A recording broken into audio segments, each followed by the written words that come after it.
just like the media loves to get excited about anything that can make people think the country is bad. Well, the country isn't bad. The country is great. And we better get November 3rd right. Mark Meadows, the chief of staff for the White House, went on CBS's Face the Nation yesterday. This is cut number 3. I shared with you a story. Incidentally, there is an update on my my certified letter to the IRS.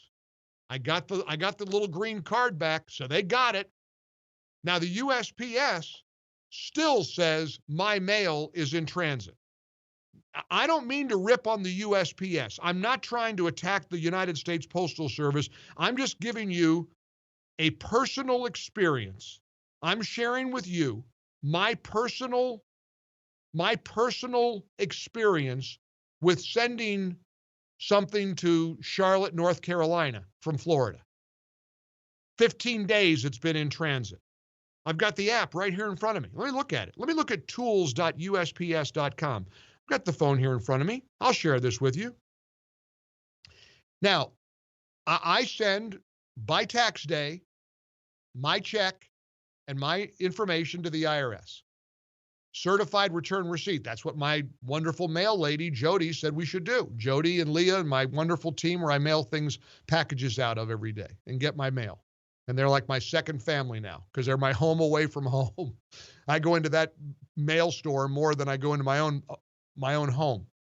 And they said, we'll send that. It's the IRS. Okay, we'll send that certified return receipt. United States Postal Service. That's what they want.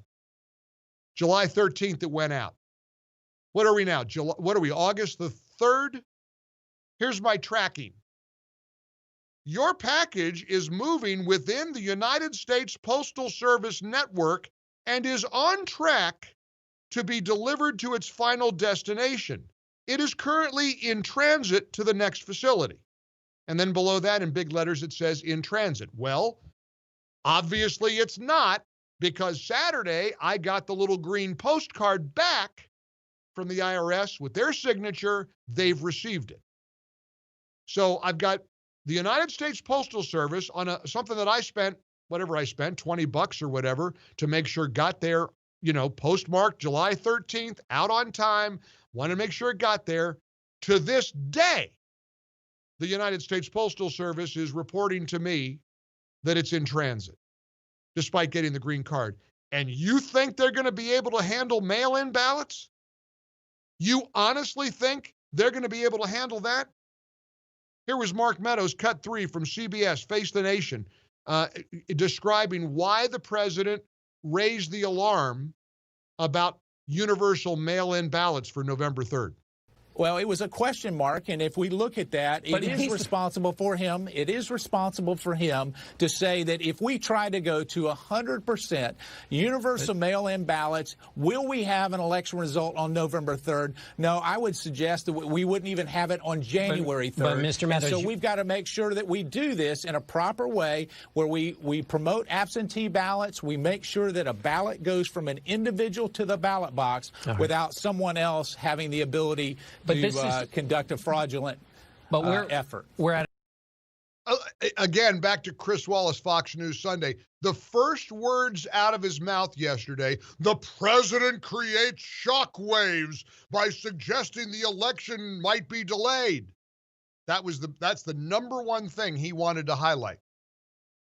Do you know how many people recognize that if we're all trying to mail in our ballot for November the 3rd, do you know what's going to happen with the election? You think it'll be on time?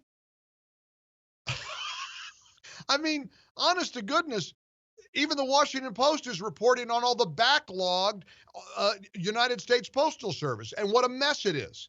It's a mess right now. Coronavirus has created a mess. They can't even deliver my skinny cow cookies and cream ice cream sandwiches to the supermarket. I'm telling you, it's a catastrophe. It's a nightmare.